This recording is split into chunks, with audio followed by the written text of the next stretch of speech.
What if the path you're on isn't leading to a new spiritual awakening, but the end of your spiritual journey? Not because you've failed, but because you've finally completed what you came here to do. Most spiritual messages focus on rising, growing, ascending.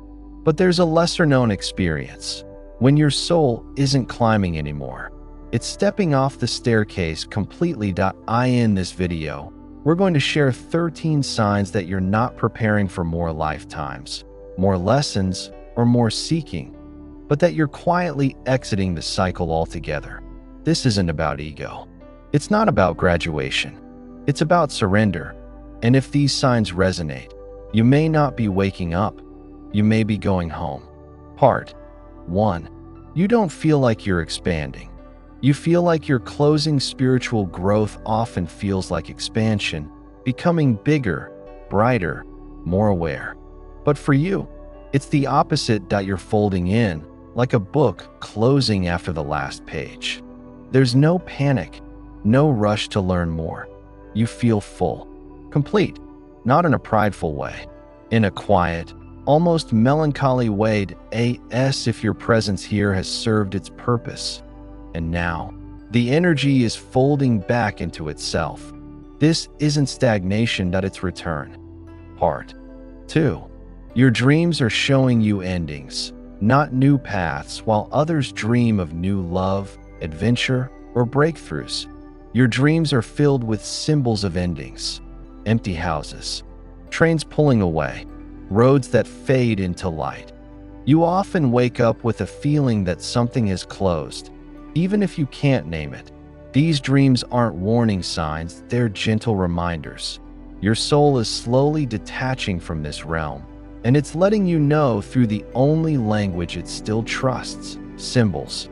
Part 3. You no longer want to fix the world. You just want to witness it. You used to be pulled by a fire to change things, to heal systems, fight injustice, spread awareness. Now, there's a shift. You still care deeply, but you're not driven by fixing anymore. You're pulled instead to observe, to be present. Even while things unravel, you understand that some storms aren't meant to be stopped. They're meant to pass. This isn't giving up, it's sacred witnessing. A soul sitting in its last lifetime doesn't need to interfere, only to honor. Part 4. Material goals feel like stories you've already lived. Success, wealth, status, even comfort. None of it tastes the same anymore. You might still play the game, pay the bills, support the ones you love, but your desire isn't driven by hunger anymore. It's a soft echo, like remembering something you once craved but no longer need, because you've had in another time, another place, and your soul has moved past the need to repeat the lesson. Part 5. You feel yourself pulling away from all labels. Identity used to matter. You defined yourself by your beliefs, your profession, your personality. Now, you don't feel like any of them. You're not interested in being this or that. Not spiritual or atheist. Not teacher or student. You just are. You exist beyond category, beyond box, beyond label. And it's not confusion. It's freedom. The soul in its final lifetime knows that names are useful, but not necessary. Part 6. You're losing interest in spiritual teachings you once loved. Books that once felt like gold now feel repetitive. Teachers that once inspired you now feel distant. It's not that the messages are wrong. It's that you've already absorbed them lifetimes ago. That you're not thirsty for wisdom because the well inside you is already full. And now, you don't seek answers. You just sit with the ones you've already gathered across your soul's long journey. Part 7. You're experiencing spontaneous memory release out of nowhere. You'll cry, laugh, shake. Memories that aren't yours, or maybe they are, surge through your system. You don't understand where they came from, but you know they're leaving. This is karmic memory, the soul emptying its suitcase before departure. Not because you need to analyze it, but because it needs to go that you're not processing, you're unloading. Part 8. You're deeply drawn to silence and simplicity. Noise used to be tolerable. Now, it's overwhelming. You long for quiet, not just around you, but within you. You crave simplicity in food, relationships, movement, even thought. This isn't depression. It's spiritual minimalism. The less your soul carries, the easier it is to leave, that you're letting go of what's not essential and discovering what always was. Part 9. You've lost the fear of death. Even if you still love life, death doesn't scare you. It feels like a doorway, not a punishment. You still appreciate life's beauty.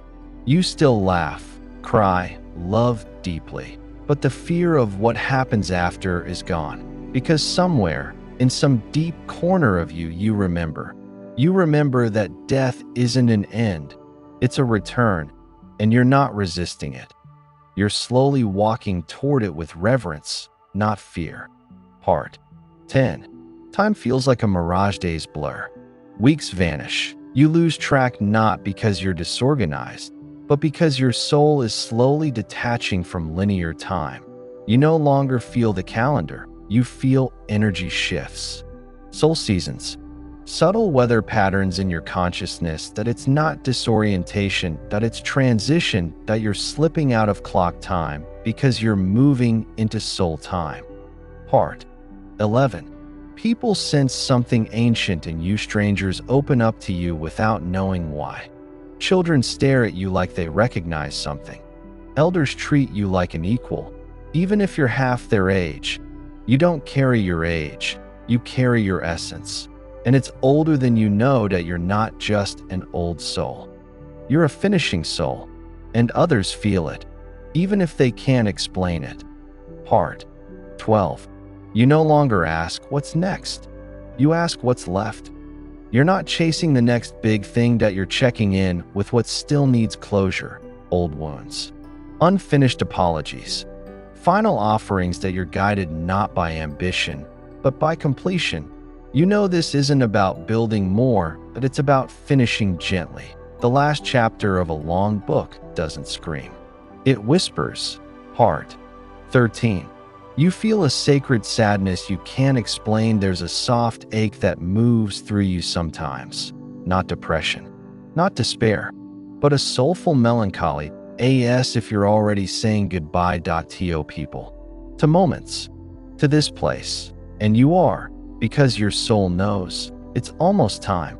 Time to return, to rest, to remember the full picture. And that sadness, it's sacred.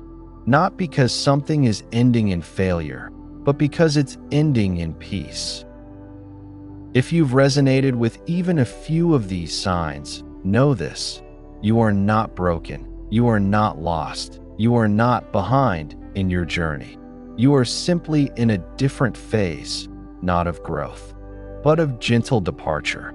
Your soul is finishing its contract, not because it gave up, but because it gave everything. This isn't the end of you, it's the return to everything you've always been, beyond identity, beyond form, beyond time. Thank you for being here. If this video resonated, let us know in the comments.